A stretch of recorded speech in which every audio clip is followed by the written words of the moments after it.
नमस्कार। तबसरा आज दोपहर तक में एक बार फिर आपका स्वागत है और मैं हूं आदर्शपाल गुप्ता और मेरे साथ है वरिष्ठ पत्रकार सतीश वर्मा जी। सतीश जी, जम्मू कश्मीर के अंदर राजनीतिक हलचल बहुत बढ़ गई है, सियासी पारा चढ़ता जा रहा है दिन ब दिन। सबसे बड़ी खबर यह जो परिसीमन रिपोर्ट की जो डिलिमिटेशन है उसकी जो ड्राफ्ट सामने आया है सोशल मीडिया पे, जो दूसरी तरीके से सामने आया है, उसको लेके बहुत चर्चा हो रही है। इस पर हम बात करेंगे डिटेल में।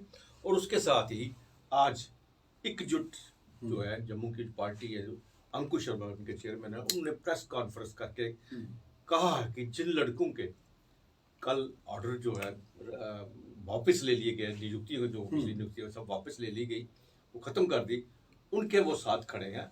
उनके लिए अगर कोर्ट में भी और कोर्ट के बाहर में भी कहीं भी जरूरत पड़े, हम उनके साथ कंधे से कंधे मिला के चलेंगे, उनसे हम पीछे नहीं हटेंगे। ये उनसे बड़ी बात कही। और तीसरी बात ये है कि जो विपक्ष है, मेन अपोजिशन पार्टीज है, उनसे सिक्योरिटी खत्म की जा रही है। एक तरफ चुनावों का समय आ रहा है, चुनावों में उन्होंने बाहर जाना है, फील्ड में जाना है, और उनकी सिक्योरिटी जो है वो जैसे उनका आरोप है, कांग्रेस का सबसे बड़ी पार्टी है जो उसने भी आरोप लगाया है कि वो हमसे वो सिक्योरिटी जो है वापस ले रहे हैं। और उसके साथ साथ ही आज ट्रांसपोर्ट यूनियन जो है उन्होंने भी एक प्रेस कॉन्फ्रेंस की है। उन्होंने बताया है कि अभी एक ऑर्डर निकला था जिसमें उनका 50% जो पैसेंजर टैक्स था वेव ऑफ किया था, उनका नहीं, 100% ही होना चाहिए। कोविड में पीरियड के दौरान हम पे जितना खर्चा पड़ा वो हमसे बर्दाश्त से बाहर है, और बिना पैसेंजर्स के हम पैसेंजर टैक्स देते रहे। इसके लिए अगर सरकार ने हमसे बातचीत नहीं की तो हम स्ट्राइक पे जाएंगे। तो सबसे जो इस वक्त गर्म खबर है, जो गर्म जिसमें चर्चा हो रही है, वो ये है डिलिमिटेशन। जो भी उसकी रिपोर्ट सामने आई है उसको लेके बहुत बड़ी चर्चा है। उसको लेके आज पैंथर्स पार्टी ने भी प्रोटेस्ट किया है। उधर कश्मीर में पीडीपी पार्टी ने भी प्रोटेस्ट किया है। नेशनल कॉन्फ्रेंस ने पहले से इसे खारिज कर दिया है। और सबसे बड़ी बात, भारतीय जनता पार्टी, इनकी अपनी पार्टी है, उनने की शेरगढ़ कॉन्स्टिट्यूंसी से आकर भारतीय जनता पार्टी के हेडक्वार्टर में आए हैं, और वहाँ पे जितने भी उनके पदाधिकारी थे वहाँ के 200 से ज़्यादा थे, उन्होंने अपने पदों से इस्तीफे दे दिए। उन्होंने कहा कि हमारी कॉन्स्टिट्यूंसी खत्म कर दी। इस पे सबसे बड़ी बात यह है कि उनका कहना यह है कि सुचेतगढ़ कॉन्स्टिट्यूंसी हमने बड़ी मुश्किल से ली थी। स्वर्गीय चौधरी चुनीलाल जिन्होंने उस वक्त बड़ा संघर्ष किया था और इस कॉन्स्टिट्यूंसी को लिया था, और अब ये और वो जीते भी थे। तो और तब से लेके वो जो है भारतीय जनता पार्टी की गढ़ रहा है, और वहां से भारतीय जनता पार्टी जीती रही है। अब उसको भी दो हिस्सों में बांट दिया गया, आरएसपुरा और बिश्ना के बीच में। उसके साथ साथ दोनों जो पार्टी है, दोनों कॉन्स्टिट्यूंसियां रिजर्व कर दी गई है। इसको लेके बहुत ज्यादा निराशा है साहब। नहीं, आप बिल्कुल ठीक कह रहे हैं। देखिए, परसों जब ये ड्राफ्ट आया था, सोशल मीडिया पे पड़ा, अखबारों में भी छपा, तो उसके एकदम बाद, हालांकि इनको टाइम दिया गया था, जो एसोसिएट जो 3 अपोजिशन के हैं नेशनल कॉन्फ्रेंस की, 14 फरवरी तक अपनी बात कहें, उन्होंने उसी दिन उसको खारिज कर दिया कि ये हमें कतई मंजूर नहीं है। अब जब आस्ता आस्ता लोगों ने इसकी स्टडी की, और सबसे पहले तो हम बात करें सुचेतगढ़ की, जिसका आप जिक्र कर रहे हैं। देखिए, ये बड़ा अति संवेदनशील इलाका, सरहदी इलाका, बॉर्डर का, पाकिस्तान से सटा है, और वहाँ पर आपने एक कॉन्स्टिट्यूंसी, जनरल कॉन्स्टिट्यूंसी हमेशा के लिए खत्म कर दी। बिश्ना उससे जुड़ी थी, वो जनरल थी, वो भी रिजर्व होगी। आरएसपुरा पहले से ही रिजर्व थी। यानी कहने का मतलब यह है कि 2 बिल्कुल जुड़ी कॉन्स्टिट्यूंसी को आपने रिजर्व कर दिया।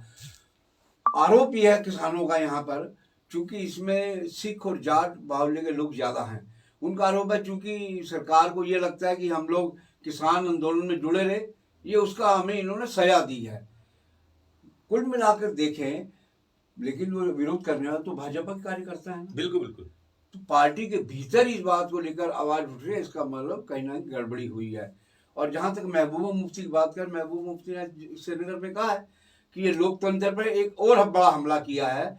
उसने सवाल खड़े किए हैं, और सवाल बड़े वाजिब से इसलिए लगते हैं कि मान लीजिए अगर पुंछ रजौरी से कोई लोकसभा का सांसद बनता है, तो कश्मीर जब मुगल रोड बंद होता है तो उसको अलग से कितने घंटे बर्बाद कर, पहले जम्मू आएगा, जम्मू से फिर जाएगा, जम्मू पुंछ रजौरी से एमपी हो या पुंछ से एमपी हो, और यही आना पड़ेगा या इनको जाना यही सूरत सेम अगर अनंतनाग से कश्मीर से कोई बनेगा, उनके लिए भी ये कवायद होगी।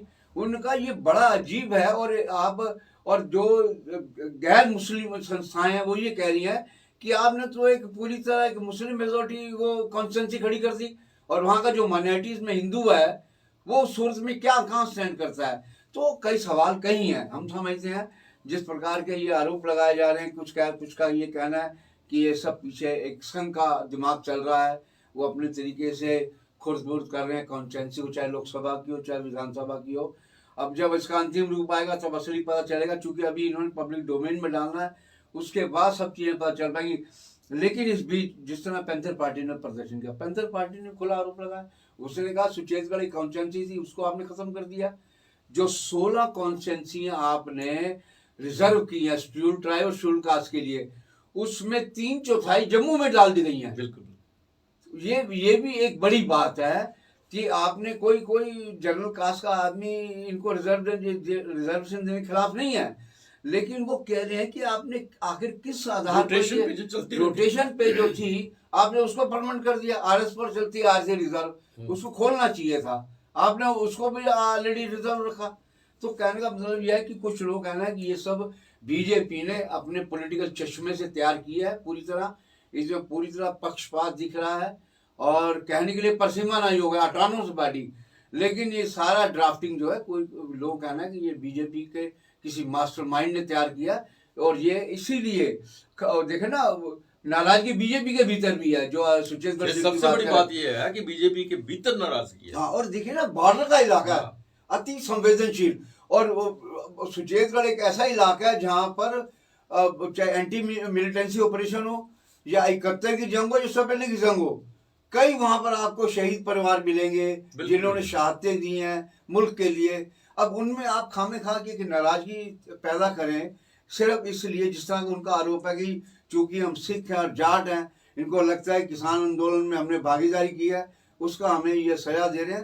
तो अगर उनकी शिकायत पे तो हम समझते हैं इन पर संज्ञान लेना चाहिए कि अगर इसको दुरुस्त किया जा सकता है किसी और दूसरे रूप में तो दुरुस्त करना चाहिए। उसके अलावा भी उन्होंने कहा है कि जो प्रोटेस्ट में कहा गया कि गांवों के नाम, कॉन्स्टिट्यूंसी के गांवों के नाम खत्म कर दिए, Jammu east, north, west, south कर दिया है, ऐसे उधमपुर ईस्ट वेस्ट कर दिया है, मतलब दमाना का नाम खत्म कर दिया है। बाकी वो जितने भी और भी कॉन्स्टिट्यूंसी, बहुत सी कॉन्स्टिट्यूंसी जिनके नाम थे उनके नामों, गाँवों के नाम ही खत्म कर दिया। नहीं, ये हर्षदेव सिंह कह रहे हैं। आज उन्होंने यहाँ हमारे जो निर्वाचन आयोग का दफ्तर है उसके बाहर प्रदर्शन किया पैंथर्स पार्टी, उन्होंने खुलेआम आरोप लगाया। उन्होंने कहा कि आप शिनाख्त खत्म कर रहे हैं, गाँव की आइडेंटिफिकेशन ईस्ट और वेस्ट, ये कौन सा था? ये तो अंग्रेजों के बनाए हुए फार्मूले ईस्ट वेस्ट। तो उनकी शिकायत भी वाजिब है, लेकिन देखा जाए कुल मिलाकर हर दल अपने तरीके से राजनीति कर रहा है, चाहे इस कहता नहीं इस हमाम में सब नंगे हैं। तो हम समझते हैं कि परसीमन आयोग का जो विवाद है ये विवाद अभी थमेगा नहीं, क्योंकि हैरत की बात यह है कि जम्मू से भी आवाज उठ रही है और कश्मीर से भी उठ रही है। सबसे बड़ी बात है कि हमेशा कहते रहे थे जम्मू में कि डिलिमिटेशन हो ताकि हमें हमारा हक मिले। आज जब डिलिमिटेशन हो रहा है, ना जम्मू खुश है ना कश्मीर, ना कोई सेटिस्फाई नहीं है। कोई सेटिस्फाई बोले कैसा डिलिमिटेशन, कैसा परिसीमन है? भले सीटें इन्होंने 7 बढ़ाई हैं जम्मू की, एक उधर कश्मीर में बढ़ाई हो, माना जा सकता है, लेकिन असली बात यह है 6-7 का, लेकिन असली बात यह है कि आपने सेटिस्फाई किसको किया? आपकी खुद की पार्टी बीजेपी के कार्यकर्ता आपसे रुष्ट हैं, इस्तीफे दे रहे हैं, प्रोटेस्ट कर रहे हैं। बिल्कुल। तो मैं समझता हूँ कि इसमें अगर संजीदगी है तो इनको एक बार फिर पुनर्विचार करना चाहिए।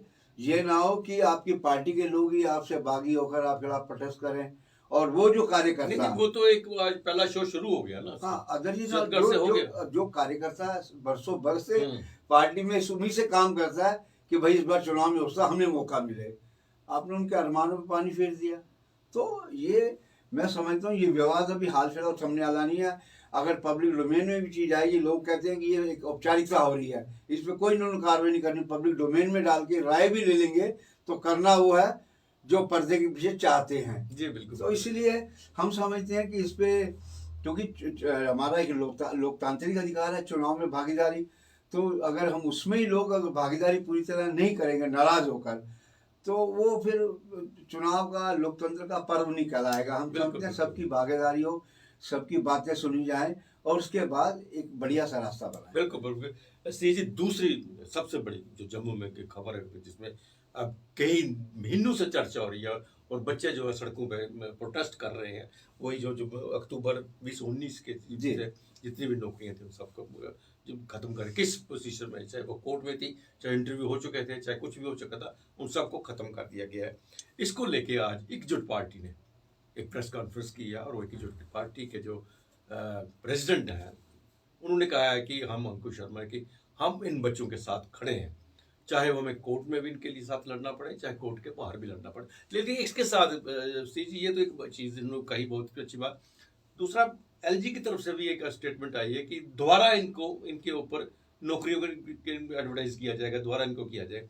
लेकिन उसमें सबसे बड़ी बात है, अब 2019 से कुछ ऐसे बच्चे होंगे जिन्होंने अभी तक बहुत पैसे भी खर्च कर दिए होंगे, बहुत और अपना जो जीवन ओवरेज होने जा रहे होंगे। सबसे बड़ी बात ये है, उनमें से बहुत से ओवरेज हो जाएंगे। हाँ। उनका क्या होगा? उनका होगा। एकजुट ने तो अच्छी अपनी तरफ से कोशिश कर रहा है, उससे कहा है, लेकिन उनके लिए क्या परिवर्तन, अभी तक कोई ऐसी बात सामने नहीं आई। देखिए, हैरानगी ये है कि अक्टूबर 2019 की बात है और 5 अगस्त 2019 को विशेष दर्जा खत्म हुआ। हाँ। और यूनियन टेरिटरी बनी। सवाल यह है कि आपने अपने ही कार्यकाल में, अपनी सत्ता के दौरान इन वैकेंसियों को निकाला और उसको भरने की कोशिश करी। जो भी उसमें अभ्यर्थी थे उन्होंने अपनी अर्जियां दी और उनकी नौकरियां लगभग तय थी। अपनी हुई खींची हुई लकीर को आप मिटाने में लग गए हैं। अब कह रहे हैं हम नई लकीर खींचेंगे। तो आपके सवाल बिल्कुल वाजिब है अजहर जी। जिनकी एज निकल रही होगी वो किसको जाकर रोएंगे, और जो जिन्होंने इतना पैसा खर्च किया अर्जियां भरने में, उस पैसे का क्या हिसाब है। और सबसे बड़ी बात है एज की, उसके बारे में सरकार हालांकि का जो बयान आ रहा है वो सरकार के हवाले से, सूत्रों के हवाले से है। खबरें जैसे प्लांट कराई जाती है ना, गुस्से असंतोष को दबाने के लिए कई बार इस तरह की खबरें प्लांट कराई जाती हैं। गोदी मीडिया क्या कर रहा है, कोट एंड कोट दिल्ली में बैठ के वो यही करता है। सूत्र ये हो रहा है, जबकि सरकार की तरफ से कोई ऑफिशियल स्टेटमेंट नहीं आता। वो इसलिए होता है कल को सरकार को मुकरने का मौका भी मिल सकता है। हमने तो नहीं कहा था आपसे कि हम दोबारा से एडवर्टाइज करेंगे। तो मैं समझता हूँ कि ये कहीं चालाकी के साथ इन चीज़ों को इसको दबाने की कोशिश है। और हम अंकुश शर्मा जो है ये बड़े रणनीतिक वकील हैं और इन्होंने कई मामलों में समझते हैं जीत भी हासिल की है। बिल्कुल ठीक है ना। एक काबिल वकील के तौर पे उभरे हैं जम्मू में, 35 जितना संघर्ष किया। और हम समझते हैं कि इन्होंने जो कहा है कि हम कानूनी लड़ाई भी लड़ेंगे, तो अगर सरकार की ओर से कल जो एक स्टेटमेंट दिखाया जा रहा है कि वो दोबारा से रिक्तियां भरने के लिए एडवर्टाइज करेंगे, तो सरकार ऑफिशियल तरीके से क्यों नहीं बोलती? सूत्र क्यों बढ़ाए जा रहे हैं उसमें? ये कोई खबर थोड़े कि सूत्रों का कहना है।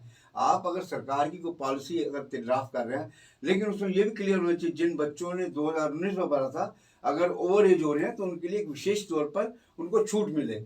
जी ताकि उनका हक खाया ना जा सके। आज कांग्रेस के प्रवक्ता रविंद्र शर्मा जी, उन्होंने सरकार पर आरोप लगाया है कि वो हमारी सबकी सिक्योरिटी, जितने हमारे नेता हैं उनकी सिक्योरिटी वापस लेते। इससे पहले भी एक प्रेस कॉन्फ्रेंस करके इन दोनों ने, इनके प्रेसिडेंट और उन्होंने भी आरोप लगाया था। इनका कहना है चुनावों के दिन आ रहे हैं, चुनाव नजदीक जो आ रहे हैं, और हमारे जो नेता हैं उनको फील्ड में जाना है, इसलिए उनकी जानबूझकर सिक्योरिटी वापस ली जा रही है। नहीं, वो बिल्कुल ठीक कह रहे हैं। देखिए, आपको याद होगा कि जब डीडीसी के चुनाव हुए थे, लोकल बॉडीज के चुनाव हुए थे, तब भी इस तरह की शिकायतें उठी थी कि ऑपोजिशन के लीडरों की जो सुरक्षा है कम कर दी गई है या हटा दी गई है। जबकि रोज खबरें छपती हैं कि आतंकी हमला कर रहे हैं, छुप के घात लगा कर रहे हैं। ऐसी स्थिति में आखिर कैसे आदमी जान हथेली पर रख के प्रचार करने जाएगा घाटी के उन इलाकों में जिन इलाकों में तूती बोल रही है आतंकवाद की आज भी। तो सरकार को मैं समझता हूँ जो सिक्योरिटी एजेंसीज हैं उनको चश्मा एक निष्पक्षता का डालना चाहिए, किसी पार्टी विशेष का नहीं। अगर चुनाव है और सिक्योरिटी, जान तो सबको प्यारी है, चाहे कोई आदमी हो, तो मैं समझता हूँ इस मामले में पहले भी आवाज उठती है। जी मीर ने भी ये बात कही थी 3-4 दिन पहले, जो प्रदेश अध्यक्ष है, उससे पहले घाटी के कई दल आवाज लगाई। इवन बीजेपी के कार्यकर्ता कश्मीर के लोगों ने, जिनके पीछे हत्याएं हुई, वो आखिरी दम तक अशोक कोल को कहना पड़ा कि मैं उसको, वो बेरी नाग का एक पार्टी का कार्यकर्ता था, मुस्लिम बहुत सीनियर, वो प्रदेश के राजबाग दफ्तरों में पड़ा रहा कि मैं मार देंगे, लेकिन किसी ने गौर नहीं किया और आतंकवादियों ने उसको अल्टीमेटली मार दिया। तो मैं समझता हूँ इस सिक्योरिटी के मसले में बीजेपी के भी कई कार्यकर्ता अभी भी असुरक्षित महसूस कर रहे हैं, तभी तो दंदन आते हैं। जितनी पीछे किलिंग हुई है, पंचायत मेंबर की, लोकल बॉडीज की, उसमें बहुत से ज़्यादा तो कार्यकर्ता भाजपा के हैं। बिल्कुल। तो मैं समझता हूँ सिक्योरिटी के मामले में स्टेट एडमिनिस्ट्रेशन को एक पॉलिसी बनानी चाहिए। उस पॉलिसी में जो जो फॉल करता है उन सबको सिक्योरिटी मुहैया करानी चाहिए। बिल्कुल सही कहा आपने। आज जो ट्रांसपोर्ट एसोसिएशन है उन्होंने भी एक मीटिंग की और प्रेस कॉन्फ्रेंस की है। उन्होंने कहा है कि हमारा जो 100% जो है टैक्स जो है वे माफ होना चाहिए। कोरोना काल में जितना हमने सफ़र किया किसी ने नहीं किया, कि हमारी गाड़ियाँ बंद रहीं। उसके बाद हमें कहा गया कि 50% पैसेंजर्स के साथ चलो, और बहुत से रीज़न बताए उन्होंने। उन्होंने कहा कि बिना पैसेंजर्स के हम पैसेंजर टैक्स देते रहे हैं, और अभी हमारे ऊपर लाइबिलिटी जो है डे बाई डे बढ़ती जा रही है। अभी हमें 50% की जो बजट आया उसमें से छूट दी गई है, लेकिन हम चाहते हैं कि 100% हमें छूट की दी जाए। और इस खासकर इस कोरोना काल में, हम पिछला नहीं कह रहे, कोरोना काल की जो अगर हमें नहीं दी जाएगी तो हम मजबूर होकर फिर स्ट्राइक पे जाएंगे। इनके विजय सिंह चिब्बा उन्होंने आज स्टेटमेंट दिया। नहीं, इनका वो कहना बिल्कुल वाजिब है। देखिए कोरोना काल में बंदिशें लगी, ट्रांसपोर्ट नहीं चली, वो ठीक कह रहे हैं। जब उनका पहिया नहीं चला तो टैक्स किस बात का? पैसेंजर टैक्स तभी होगा जब पैसेंजर बैठेगा। जी जी, अच्छा, केवल पैसेंजर टैक्स ही नहीं है, रोड टैक्स अलग है, फलाना टैक्स अलग है। वही तो उन्होंने हम कहा समझते हैं कि पैसेंजर टैक्स, जब गाड़ी चली तो पैसेंजर चढ़ा ही नहीं, किस बात का टैक्स? तो इनकी आवाज में, तो इनकी बात में दम लगता है। सरकार इस पे हम समझते हैं अगर 50% की बात कर रही है, कुछ और देखे ताकि ये वो स्थिति ना पैदा हो कि ये सड़कों पर उतरे, आंदोलन करें, फिर एक नया सिरदर्द सरकार के लिए खड़ा हो। तो इसमें बीच का कोई रास्ता निकाल के इससे इनको- पहले कम आंदोलन हो रहे हैं, हाँ, नया आंदोलन खड़ा कर देंगे। मैं समझता हूँ कोई दिन ऐसा नहीं जब प्रेस क्लब जम्मू के बाहर अलग अलग संगठन प्रदर्शन सरकार के खिलाफ ना कर रहे हो। अब हर दिन प्रदर्शन होता है, और तकलीफ तब होती है जब बेरोजगार युवा वहाँ प्रदर्शन अपनी मांग ले जाते हैं और पुलिस उन पर लाठीचार्ज करती है। वो बड़ी तकलीफदेह स्थिति बनती है। तो ये था तबसरा आज दोपहर तक का। बाकी खबरों के लिए आप देखते रहें पीपी न्यूज़ लाइव। नमस्कार। नमस्कार।